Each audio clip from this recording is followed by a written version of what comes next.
Hi, moms and dads. Dr. Nicole here with another family-friendly tech tip. Do you worry about social and relationship problems for your child as a result of spending time on screens and devices and social media? Are you concerned that your child's becoming so immersed in a digital world and with friends and people online that they aren't learning how to engage and develop relationships in the real world?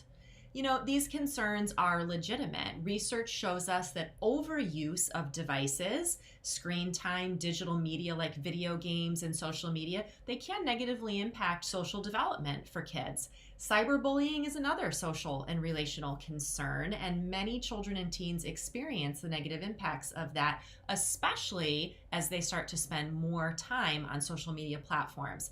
But on the flip side, we also have studies showing us that time spent on digital media can be helpful for social development. It can help support the development of relationships, and it actually exposes kids to peers with similar interests or in parts of the country and the world that they wouldn't otherwise have access to. So there's pros and there's cons.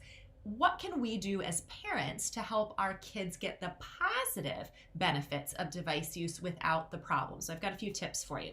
The first is to make sure that you're setting and enforcing limits on device use and digital media to make sure that your kids have a balance of time spent on screens as well as off screens. You want to make sure that they have enough time for in-person social engagement to develop healthy social relationships, healthy social behaviors, and to prevent isolation and loneliness. Because even when kids are engaging with friends or other people online or through video games, we know that they tend to feel more isolated, more lonely, and more depressed the more time that they spend immersed in digital media and online. So something to keep in mind there.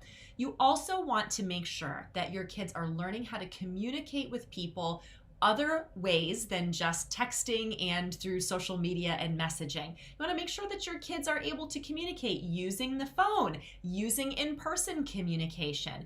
What we're seeing now in studies that are done is that many teens and young adults don't want to communicate even for things like job applications or with family members unless it's done through text or messaging. So you want to make sure they have skills for that. Talk regularly with your kids about their relationships with peers, both online and offline. By opening up those channels of communication helps identify concerns that there might be about a lack of real world and real life relationships.